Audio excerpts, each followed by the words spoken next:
ഇവിടെ ഇപ്പോൾ കലാശപ്പോര് കഴിഞ്ഞ സമയമാണ്. നമ്മുടെ തൃശൂർ പൂരങ്ങളുടെ പൂരമായ തൃശൂർ പൂരം, ആ തൃശൂർ പൂരത്തിന്റെ നാട്ടിലേക്ക്, കേരളത്തിന്റെ സാംസ്കാരിക തലസ്ഥാനമായ തൃശൂർ പൂരത്തിന്റെ നാട്ടിലേക്ക് വീണ്ടും കപ്പെത്തിയിരിക്കുകയാണ്.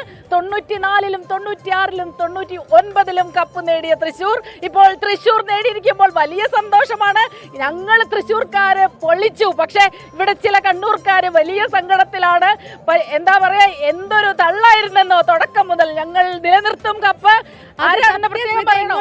നമ്മളെ എറണാകുളത്ത് നിന്ന് ഇങ്ങോട്ട് തിരുവനന്തപുരം വരെ യാത്രയിൽ എന്നോടൊപ്പം 2 കണ്ണൂരുകാരുണ്ടായിരുന്നു. എനിക്ക് സഹിക്കാൻ വയ്യായിരുന്നു, സത്യം പറയാലോ. ഈ പൂരങ്ങളുടെ പൂരായ തൃശൂർ പൂരം പിടിച്ചാലോ എന്നൊരു ആലോചനയുണ്ട്. പക്ഷേ കണ്ണൂർ നമ്മൾ വിടില്ല. ഡിഫെൻഡിംഗ് ചാമ്പ്യൻ ആണ്. 1000-ലധികം പോയിന്റ് കണ്ണൂർ നേടിയിട്ടുണ്ട്. ഒരൊറ്റ ചോദ്യം.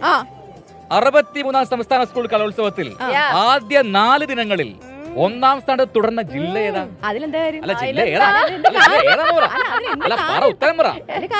ഉത്തരം പറ. അത് കണ്ണൂരാണ്. അത് കണ്ണൂർ. ഇപ്പൊ എന്തായാലും നമ്മള് തൃശ്ശൂർ കൊണ്ടുവരികയാണ്. ഇനിയിപ്പോ നമ്മള് തൃശ്ശൂരിന്റെ ആളുകളായി മാറിക്കൊണ്ടിരിക്കുകയാണ്. എവിടെയാണ്?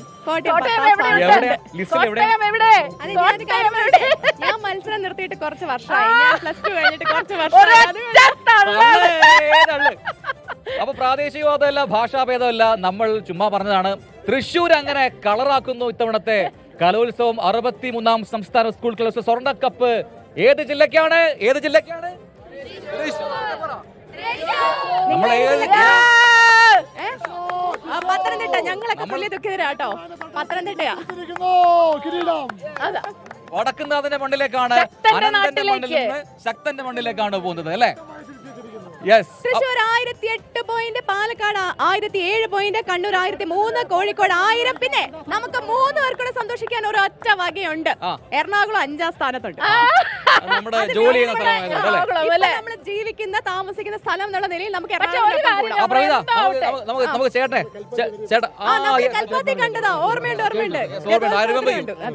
തൃശ്ശൂരാണ് കപ്പെടുത്തിരിക്കുന്നത്. പാലക്കാട് തൊട്ട് പിന്നെ 1 പോയിന്റ് മാത്രം പിടിച്ചു. പാലക്കാട് 1 പോയിന്റ് വ്യത്യാസത്തിലാണ് തോൽവി. അതെന്താ, തോൽവിയും ചെയ്യുന്നതുകൊണ്ടുള്ള നാരോ മാർജിനാണ്. അതൊരു തോൽവിയാണെങ്കിൽ പോലും അത് തോൽവിയല്ല. പാലക്കാടുകാരനാണ്, കൽപ്പാത്തിക്കാരനാണ്. തൃശ്ശൂർ ഗഡികൾ അവിടെ നമ്മുടെ ഷഹദിന്റെ കൂടെയുണ്ട്. ഇവിടെ വേദികളൊക്കെ പോയിരുന്നോ? എല്ലാ വേദികളിലും പോയി. എങ്ങനെയുണ്ട് പെർഫോമൻസ് ഒക്കെ? വളരെ നന്നായിരുന്നു. കുട്ടികളൊക്കെ കലോത്സവം കാണാൻ വരാറുണ്ടോ? എല്ലാ കലോത്സവം. ഇത് 63-ാം സംസ്ഥാന സ്കൂൾ കലോത്സവമാണ്. ഞാൻ 40 കലോത്സവങ്ങളിൽ പങ്കെടുത്ത ആളാണ്. എന്തായിരുന്നു ഐറ്റം? എനിക്കിപ്പോ പങ്കെടുക്കാന്ന് പറഞ്ഞാൽ പാർട്ടിസിപ്പൻസ് കാണാൻ കാഴ്ചക്കാരനായി എത്താറുണ്ടായിരുന്നു.